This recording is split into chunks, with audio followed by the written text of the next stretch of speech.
Hi, I'm Sara. And I'm Supraja, and this is Gin and Tonic. Welcome back to Intimate Convos with your besties. Hello. Have you prevented pregnancy today? Do you have any confessions? I'm preventing it by abstinence. By masturbation only this month? Guys, 100% proven contraception. Just masturbate. Masturbate all day long. Every other day. Okay, what are we drinking? My favorite. You know that. Espresso martinis. Woo!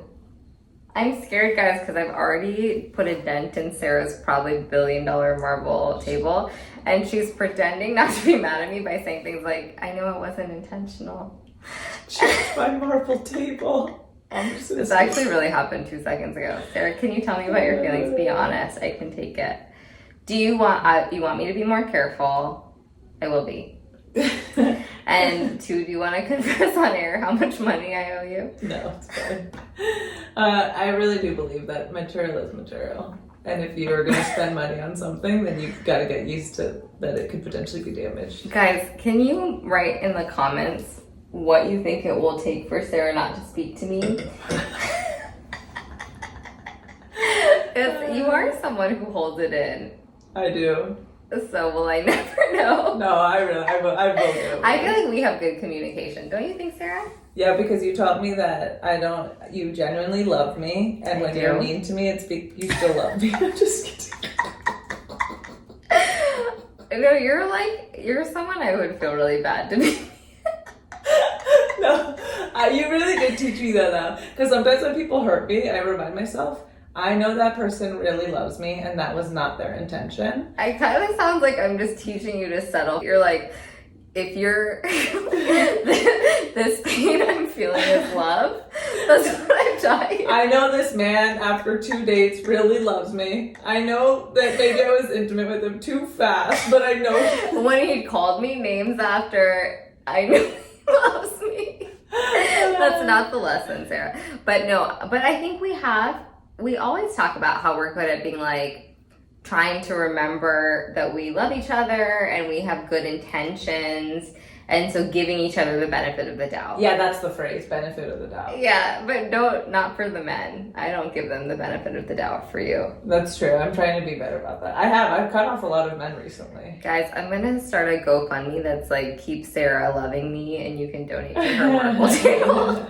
To her marble table fund, okay? I need you guys. I feel like I'm gonna have to get rid of that when I have a baby anyways. I thought you were gonna say because of the dent. Well, we have a trip coming up. Oh yeah, Mexico. Okay. Also comment on this, guys. We're just gonna talk about all of our friendship dynamics. Mm-hmm. Okay? So Sarah's like the planner of the trip. Mm-hmm. But I tell myself that you want to be the planner of the trip, but I also don't know if I'm just not being assertive enough about helping you. It's because I do take joy in organizing stuff. Yes. I really do. Mm-hmm. Because I'm trying to be more mellow about trips because I can be a little psychotic. I think I'm just psychotic in general. No, you're not. But no, I don't, at the end of the day of a long day. You're a Virgo.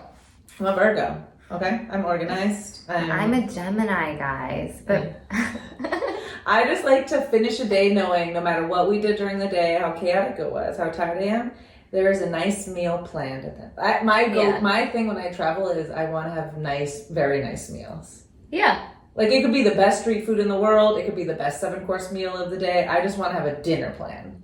Yeah. And so... Well, honestly, I feel like that's a change from how you used to be, because you used to plan like all the meals and like all the activities and everything. Yeah, I feel like when I first finished residency, my mom and I went to Paris, and I was so crazy about planning everything that it was not fun anymore. Mm-hmm. Like, I didn't enjoy it because I was like, well, we didn't do this and that, like, we didn't make it. And so I realized, like, that's not a fun way to travel. So now I'm just like, I want to have the meals planned, the dinners, and then the rest, we could do whatever.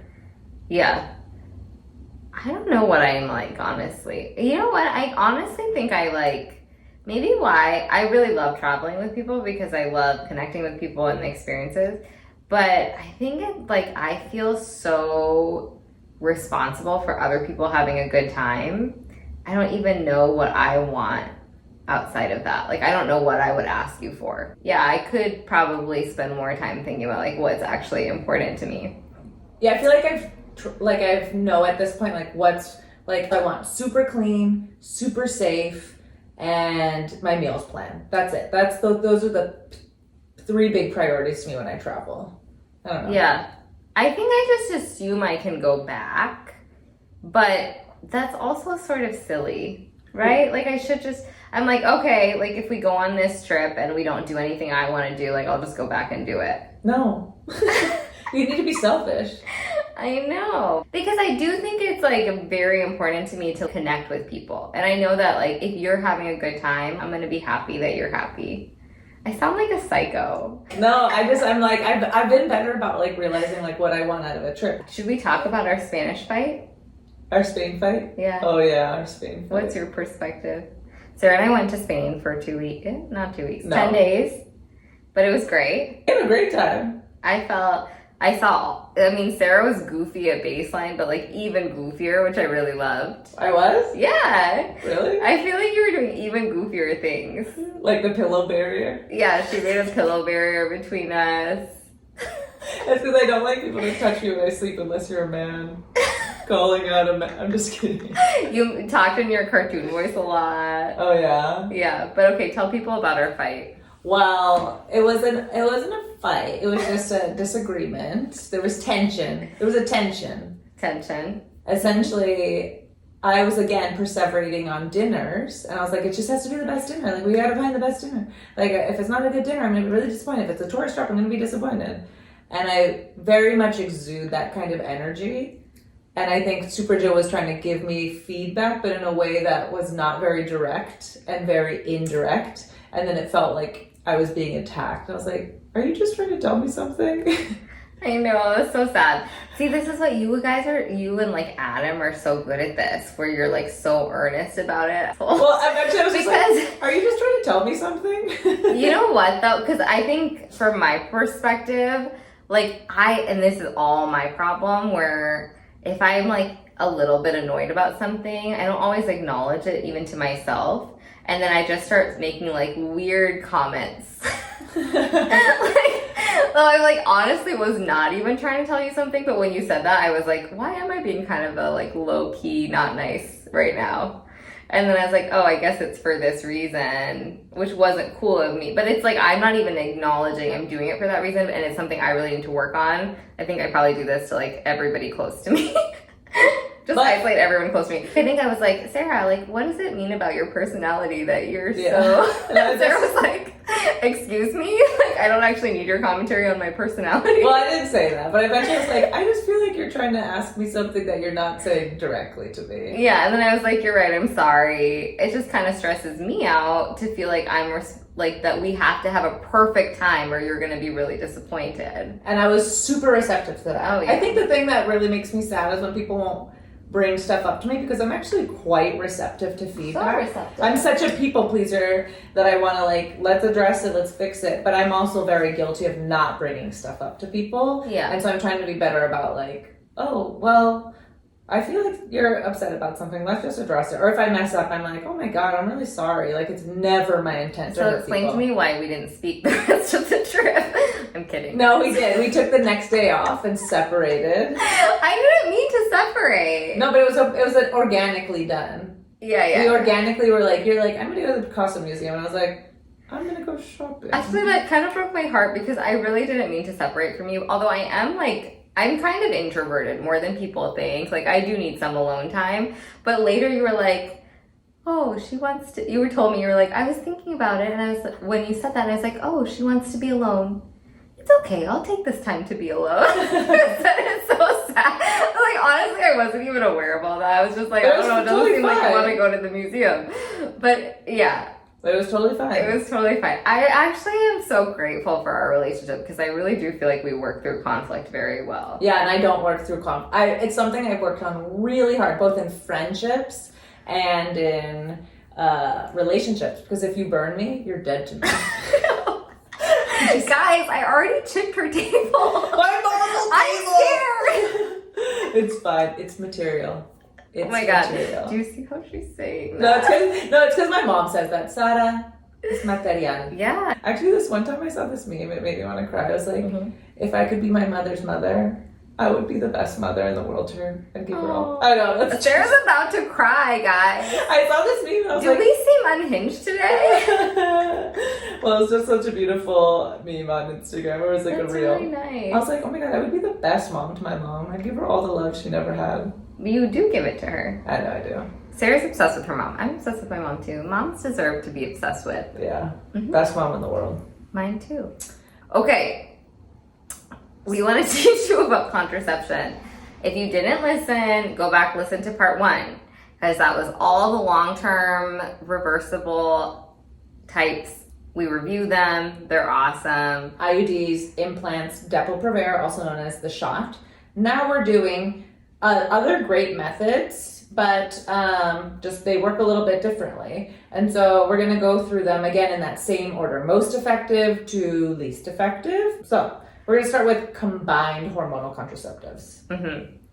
Okay, so combined hormonal contraceptives, when combined refers to the hormones that are in it, which is estrogen and progesterone. And there are really 3 types of that. There's the pill, the ring, which is a little ring that you put into the vagina, and the patch. And all 3 of them have estrogen and progesterone in it. The pill you have to take every single day. There are actually some pills that are progesterone only. We reserve those for situations where you have to do progesterone only and someone can't take estrogen. But the pill you take every day, traditionally there's a week where you have a placebo pill, although some of them are longer term where it's like every 3 months, or you have a shorter like 4-day period where you get a period because you're taking the placebo pill, but all the other days you get estrogen and progesterone. And some of them you get the same dose every day, and some of them it tries to mimic a natural cycle more where you have changing doses of those hormones. And then the ring, it's every 3 weeks you have it in, you take it out for a week at a period. The patch, every week you switch it. So those are ones where like people who really still want to have control over it, like want to do something where they themselves can alter whether they're using it or not. It makes sense for those people. Those are good options. And they're actually really good methods if you are somebody who doesn't have a hard time remembering to do something every day with the pill, every 3 weeks with the ring. I would totally forget that ring was in my body. You think so? Yeah. Well, maybe Are not. you kidding? I feel like you're so aware of that part of your body. That's true. Because Sarah every day sends me a text. Here's how my vulva feels today. This is what my cervical mucus feels like today. Yeah, she sends me pictures, guys. Yeah. Is it normal? Vote below. Or the patch. I'm just kidding. You've never once sent me a photo or that text. No, I have other people for that. But keep going. Oh. Just kidding. Okay, so The way it works is a few things. The number one thing is it just keeps you from ovulating. It tricks the hormones in your brain so that your body doesn't produce a follicle to ovulate. It keeps the hormones steady every single day so you don't get that natural fluctuation. So you actually don't release an egg. And that's how people essentially get pregnant. If you've missed too many pills, forget to switch the ring out, forget to switch the patch after a week, you could ovulate, and that's how people get pregnant. There are other things that contribute to the ability to prevent protection, including increasing... Prevent pregnancy. Oh, what did I say? Protection. Sorry, I don't know. The ability to have surprise pregnancy. Woo! That's what I'm wishing for. I'm just kidding. Anyways. Your babies are going to be so cute, though. Depends on who I make a baby with. No. You're pretty cute. Yeah, but no, man, don't. What if they just get my big ears and my, like, frizzy hair? They're so cute, though. I don't know. Anyways, okay. But yeah, so what was I going to say? The other methods it works is increasing the cervical mucus in your cervix. Again, doesn't change your discharge in your vagina. It increases the mucus in your cervix, so it's hard for sperm to go from vagina into the uterus. And then it can affect the motility of the fallopian tube, so it makes it hard for sperm to get through the tube and find an egg that is trying to get through the tube into the uterus. So a few different ways. Mm-hmm. And so the risk of pregnancy, if you use it perfectly, meaning you don't miss any doses, then it's less than 1%. So very, very effective for people who are good at taking it every day. If you're, like Sara, if you're like me, where you remember only when you have an oopsies, it does not work well. So then there are most people who are in the middle, which we call typical use. So whenever we talk about like contraceptive efficacy, we say perfect use, like no missed pills, and then typical use, which is kind of like an average of everybody else. So in those cases, it's about 93% effective. So it's still much better than a barrier method or natural family planning, but not as good as some of the other things that don't rely on you remembering, like an IUD or an Explanon or even the shot.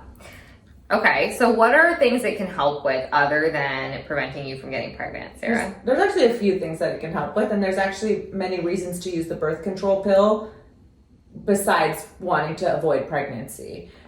So one, it can decrease the risk of getting an ovarian cyst every month. Every month when you ovulate, you produce a cyst. It collapses, it goes away. But some women retain those cysts. They can be large, they can be uncomfortable, they can be painful. So because the pill keeps you from ovulating, it can decrease the risk of that happening. It's not foolproof. It could still happen, but it's one of the methods that can help decrease that chance. Yep, and then it can also help with your bleeding and your cramping. If you're someone who has really severe bleeding and cramping, it can make your periods more regular. If you're someone where they're not regular and you want to be able to know exactly when they're going to happen. Which is nice if you're like going on a vacation and you're like, I cannot get my period when I'm going to Italy to meet some potential partners. Yeah, but Sara has one Italian man, maybe a fascist. So I don't support. Anyway, okay. So then, Sara. Yeah. It also helps with acne. Actually, he started following the podcast. I know, he's a supporter. I'm changing men. What does that mean? Like you're going for men who? No, I'm just, I believe that people can change. Oh, okay. And if, I'll just, Like one day I won't break your things. Let's not go that far. Okay, yes, another benefit of the pill. I don't know why I'm like cradling myself. I know, I was like, you okay? Damn, I made a strong espresso martini. I really like them, guys, and I don't drink a lot. Contrary to what this podcast make it sound like. Okay, so another benefit of the pill, you've spoken about this before. Yeah, it helps with acne and hirsutism, which is a fancy word for male pattern hair growth, like on your chin or your chest. But essentially, the birth control pill affects how much free testosterone, because women have testosterone as well, that circulates through your body. So it helps with acne and male pattern hair growth, which is, a lot of people actually really benefit. It's a treatment for acne for some people, and it's an added benefit. Every time I've been on the birth control pill, my skin looks fabulous. Like right now, if you are watching this on YouTube, zoom into Sara's face. Yeah. Take a screenshot. And I haven't used Botox since last August. Put it on your mood board. And it still looks fab. Okay, great. Other things important to know. For some people who have like PMDD, could help to stabilize that because it prevents some of that hormonal premenstrual dysphoric disorder. That's right. And that's people who have really significant PMS, like very debilitating PMS that's related to hormonal cycling. Basically, the pill makes it so your hormones are not cycling, right? Yeah. That you're getting like an even, steady stream of hormones. So it prevents things that are triggered by changes in your hormones, like PMDD, migraines for some people, things like that. I think the other thing to mention is it does not increase your risk of cancer. In fact, it helps decrease your chance of cancer, particularly ovarian cancer. Because I think this is a question that comes up a lot. Oh, I want to take a break. I want to let my body, recover. It actually can have many beneficial effects. Being on the birth control pill for 10 years can decrease your risk of ovarian cancer by 50%. So that's an added benefit. And the same could be said for some other hormonal birth control methods. But I love it when people bring that up. I'm worried about this. Actually, there are many benefits to the birth control pill besides just preventing pregnancy, which is a tremendous benefit. Okay, and then people are always worried about the side effects. It does not affect your fertility potential at all. I think that's a big thing people are always scared of. You know, it might take a month or two for you to go back to ovulating, but with the pill or other combined contraceptives, like the ring or the patch, it's usually pretty fast, honestly. So it does not affect that at all, and also does not cause you to gain weight. And that, you know, whenever I say things like, because I think a lot of people ask me about that or remember that they feel like they gained weight, and I always want to affirm that everybody's experience is different. And when you look at these large studies, they don't always capture what each individual experiences. But it's also worth knowing when you're considering the risk of that when you do look at large studies, it's not shown to be a cause. It's not shown to be caused by taking the pill that's gaining weight. I think the other thing to consider is the time when most women are starting contraceptive methods coincidentally happens to be when many of our bodies are changing. Our metabolism is changing. Like, it's sometimes easy to attribute it to, well, it has to be this. It's not always necessarily that. And I found that helpful when I was reviewing some of the studies, and they actually did comparisons, and there actually wasn't any proven increase in weight gain. There was for the Depo-Provera injection, which we did review on the last episode, but not for the birth control pill.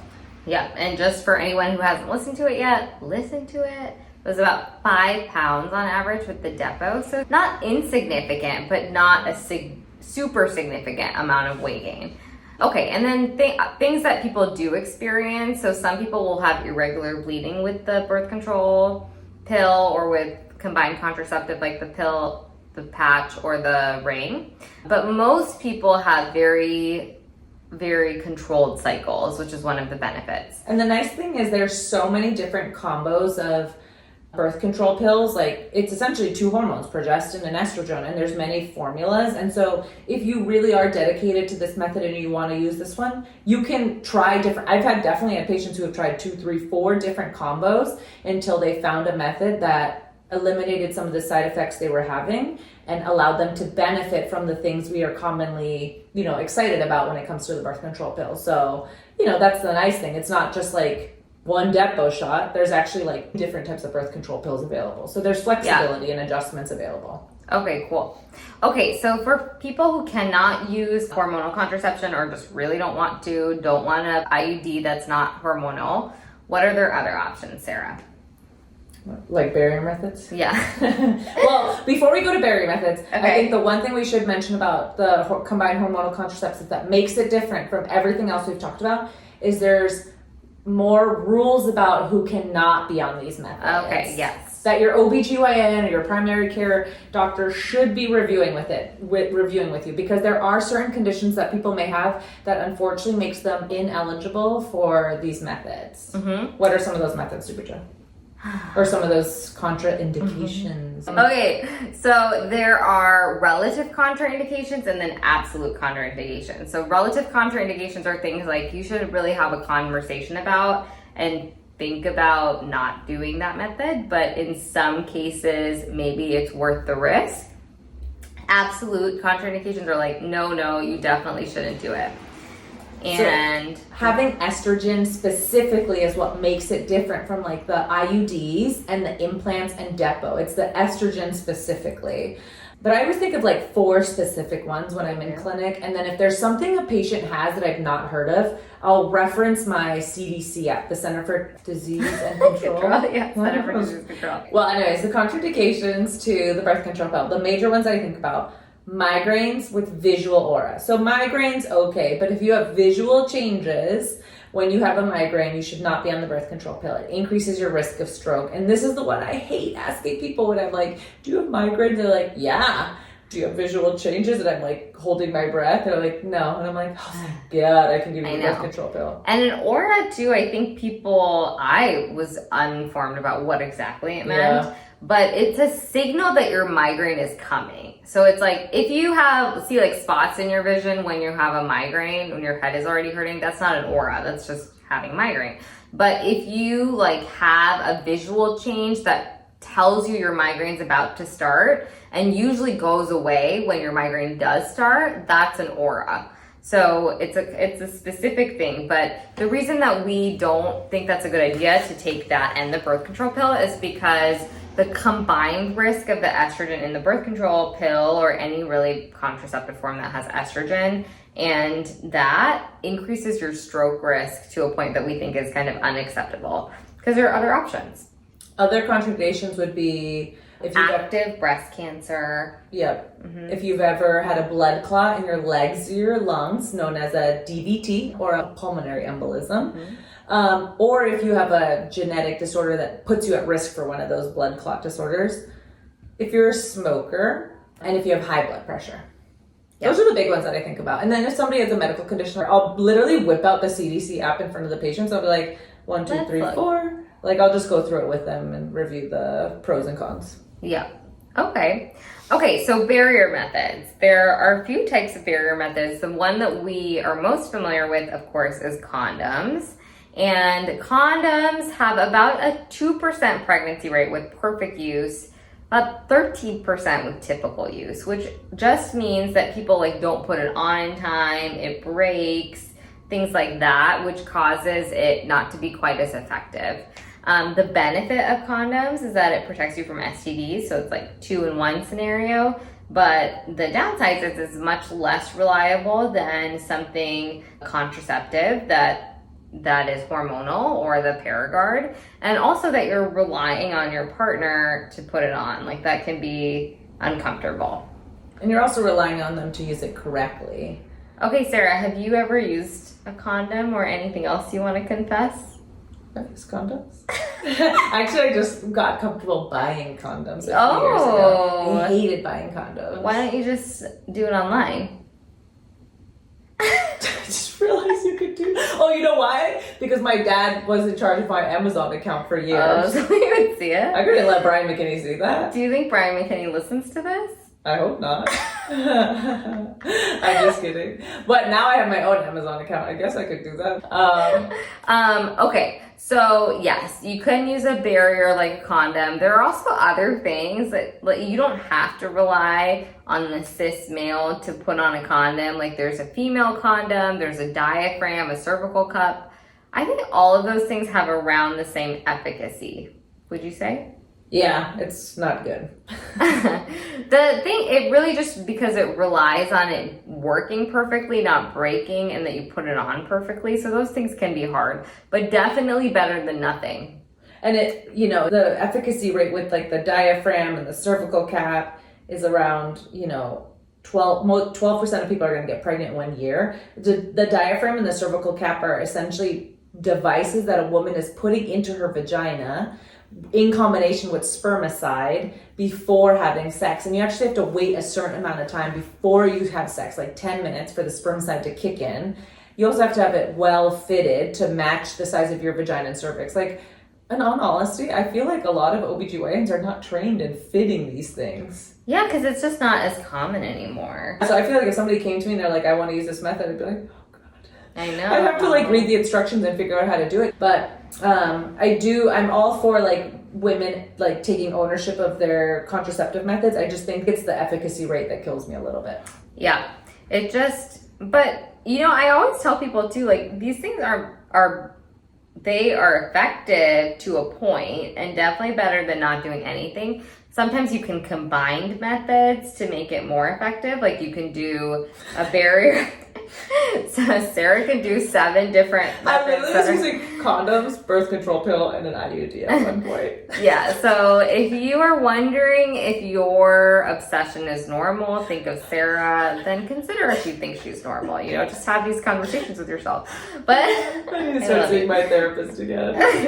But I have told people who feel really strongly that they don't want to use hormones, don't want a Paragard, that they can combine these methods, and that's definitely better than not doing it if they really want to avoid pregnancy as much as they can. So that's barriers. And then the thing I tell them they can combine it with is the natural method, which is basically just being aware of your cycle and avoiding having sex when you could be ovulating.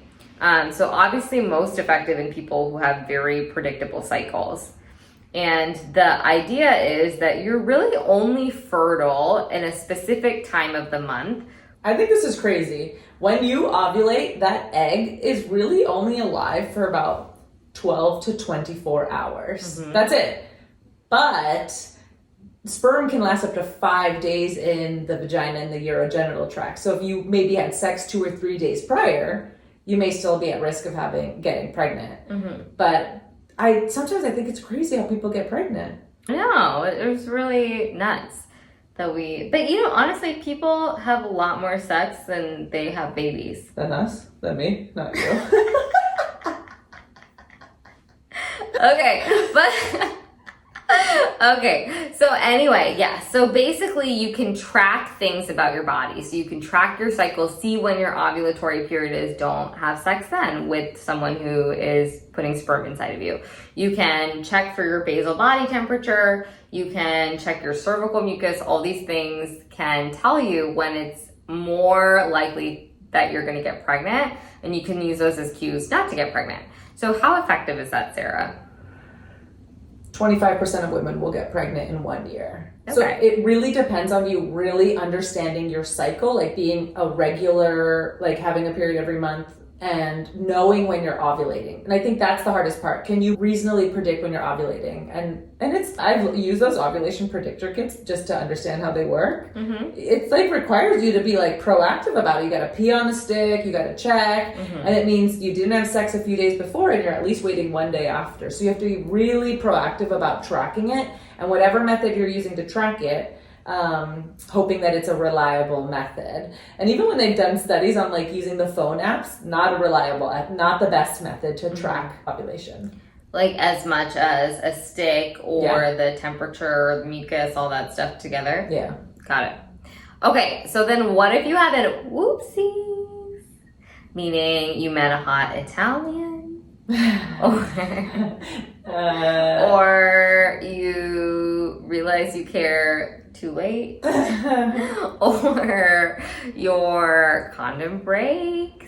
If you have a oopsie, there is still emergency contraception. So definitely not as effective as being proactive with preventative contraception, but does reduce the risk of you getting pregnant if you have this situation. So there's stuff you can buy over the counter, which is levonorgestrel, basically a type of progesterone, and also known as Plan B. Plan B. That you have to use within 72 hours. Of the condom breaking, forgetting the condom, whatever. You got to take it, and the way it works is it keeps you from ovulating. If you have already ovulated, it's not going to work. And it's also not an abortion pill. Like, it's not going to hurt the pregnancy. It's just giving it a little extra hormone. Right. And the other one that is kind of similar to Plan B is called Ella. It's another medication that manipulates the hormones to keep you from ovulating. Also, not an abortion pill, does not affect a pregnancy if it's there already, but it can be taken within 5 days with the same efficacy. The only downside is you generally need a prescription, but it's worth getting a prescription because it works better than Plan B. And it's up to 5 days, like you said, which is really nice. It's the most effective if you take it immediately after having unprotected intercourse. Because again, every day you let pass is more time for you to ovulate. And again, the sperm stays in the vagina for up to 5 days. So you want to use it as soon as possible. Okay. And then there's also IUDs. If you want to have an IUD placed, that's also beneficial way to prevent pregnancy is emergency contraceptions. So getting that done within the first 5 days. Yep, and we used to only say the copper IUD could be used for emergency birth control, but recent studies have shown that the Mirena IUD, or one of the hormonal IUD, either Mirena or Loletta, are just as good. So if you wanted the Mirena or the Loletta and you're like, dang it, I gotta get the copper one, not true anymore. So and I tell my patients, I'll ask them, do you want a prescription? Because I think it'd be more effective if you fill it and it's just sitting in your medicine cabinet. That way, if it's like 1 a.m. and you're like, damn it, I don't want to go to CVS, it's just sitting in your medicine cabinet, which is really convenient. Yeah. And it's cheaper with a prescription than it is to buy it over the counter. Oh, great. Good to know. Well, I remember one time having to need it in college. $50. What? But my boyfriend had money, so I was like, he freaked out because I was on antibiotics for something Only else. have sex with rich people, guys. Yeah. Because then they pay for it because they're so scared to have a baby. I'm like, okay. I'm cool with having a baby, but I'm just kidding. Thank you for paying for it. You don't have to thank him. Oh, good it's point. not just his problem. It's not just your problem. I didn't even think about it at the time. Okay, guys. Clearly, Sarah and I need to hug or something. So, we love you. She still loves me. And we'll see you later. Bye. Okay, that was really off the walls, but mostly because I'm kind of drunk. Did you like that? Then like and subscribe. Please.